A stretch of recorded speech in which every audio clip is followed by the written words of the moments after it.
Pai do Senhor para os meus irmãos, vou ler um texto bíblico, apenas um versículo, ou melhor, vou ler dois versículos, que está no livro do profeta Joel, no capítulo 2, o versículo 1, e depois o mesmo capítulo 2, o versículo 13. Capítulo 2, versículo 1, está escrito assim: Tocai a buzina em Sião e clamai em alta voz no monte da minha santidade. Perturbe-se todos os moradores da terra, porque o dia do Senhor vem e ele está perto. Aí o versículo do capítulo 2, esse foi o primeiro, o 13 diz assim: Rasgai o vosso coração e não as vossas vestes. Convertei-vos ao Senhor vosso Deus, porque ele é misericordioso e compassível, e tardio em irar-se, e grande em beneficência, e se arrepende do mal. Vamos dividir esta palavra em dois tópicos, como ela está, para que entendamos melhor. O primeiro versículo de Joel 2 diz assim, Joel 2 e 1: Tocai a buzina em Sião e clamai em alta voz no monte da minha santidade. Vou parar aqui. Aí depois diz assim: Perturbe-se todos os moradores da terra, porque o dia do Senhor vem e ele está perto. Mas às vezes não é uma questão de interpretação. A Bíblia, ela é a palavra de Deus, ela já é revelada. Basta tão somente que creamos na Bíblia como ela é. Não precisamos acrescentar ou diminuir nada à palavra de Deus, pois ela é responsável por si mesma. Vemos quantas pessoas gritando, se escabelando, pulando, sapateando, dando tapa em púlpitos, gritando, e ele se baseia nesse versículo, clamar em alta voz. Só que eles esquecem de analisar a pontuação desse versículo. Quando você analisa, tocai a buzina em Sião e clamai em alta voz no monte da minha santidade. Aí as pessoas de noite, com base nisso, saem para os morros, para cima dos montes, como que o local fosse interferir nas suas orações. O local jamais interferirá no seu relacionamento com Deus. O que define a resposta das suas orações é a sua proximidade com o Criador. Porque ele diz aqui, clamai em alta voz no monte da minha santidade.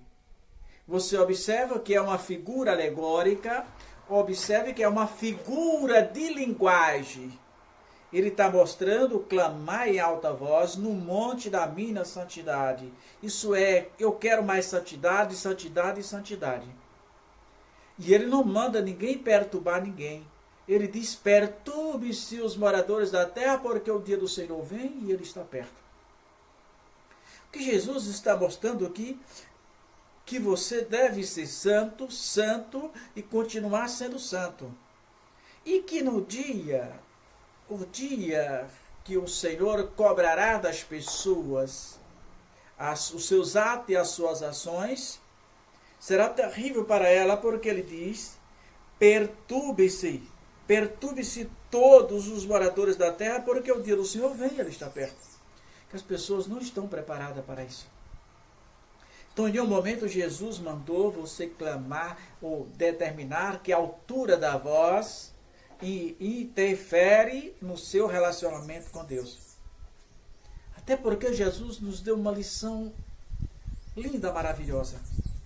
Jesus nos ensinou que quando fôssemos orar, entrasse ao nosso quarto, fechasse a nossa porta, orasse, algumas traduções dizem segredo e outras dizem secreto, mas é o mesmo significado, que ele tudo ouve. Que ele tudo ouve. Então, as pessoas confundem isso, acham que é gritando, acham que é soprando no microfone, receba aqui, receba ali, que Jesus vai resolver. Não é assim. Lembro-me de uma história que aconteceu ali, na cidade de Bahia, Paraíba. Eu lembro que o o pastor que congregávamos, meu irmão Natan, que mora em Ribeirão Preto, congregou com esse pastor também de João Pessoa. Eu não lembro se era Luiz José, era Luiz Palmeira. Eu sei que era um desses dois o nome do pastor. E ele deu esse testemunho para nós. Que a irmã estava doente e foi a igreja toda, orou, nada aconteceu. De repente sai uma criança do quarto, ao lado, e chega até a mãe e diz assim: Jesus cura a mamãe, tá? E Jesus curou aquela mulher imediatamente. Então, o seu relacionamento com Deus é quem vai determinar a resposta das suas orações. Não é a altura da voz, não é o local em que você está. O local jamais tem o poder de interferir na vida do orador. O orador, a oração dele pode ser, não importa o local. Aí o versículo 3, Jesus está falando exatamente concernente a isso, no capítulo 2, versículo 3, assim: rasgai o vosso coração e não as vossas vestes. Convertei-vos ao Senhor vosso Deus, porque Ele é misericordioso, compassivo e tardio em graça, e grande beneficência, e se arrepende do mal. As pessoas, nós no geral, estamos nos acostumando com apenas um processo metódico, porque o processo litúrgico nada é do que um processo metódico, porque você já sabe de qual o que você tem que fazer. Mas se você fazer uma pesquisa antes de chegar na igreja, com a grande maioria absoluta das pessoas, elas não têm nenhum objetivo. Elas vão apenas porque é dia de culto. Elas vão apenas porque para agradar A, para agradar a B, ou para preencher apenas um espaço. A igreja tem se tornado apenas um ambiente social, um ambiente de culto. Mas não tem se preocupado com o verdadeiro sentido do culto, que é a adoração. Mas, Juraci, eu cantando não estou adorando o Senhor? Nem sempre.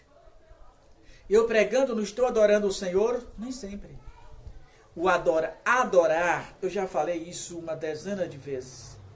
Adorar não está ligado ao que você está realizando, se você está cantando, se você está pregando, se você está ministrando.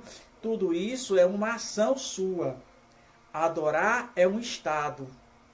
Adoração é um estado de espírito em que você se desprende dessas coisas que te cercam, que nos cercam, e começa a focar, a visualizar os céus.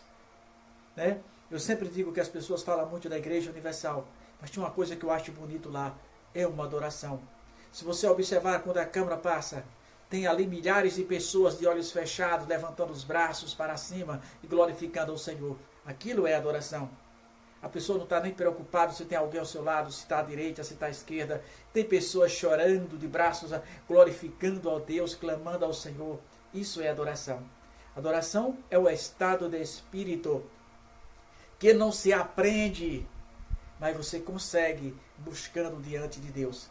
Então a adoração, e Deus percebeu que aqui em Israel o povo se acostumara apenas com o processo metódico, apenas com o processo litúrgico, que já sabia, por exemplo, nos nossos casos, o cara vai para a igreja, dobra o joelho 5 minutos, 10 minutos, se levanta.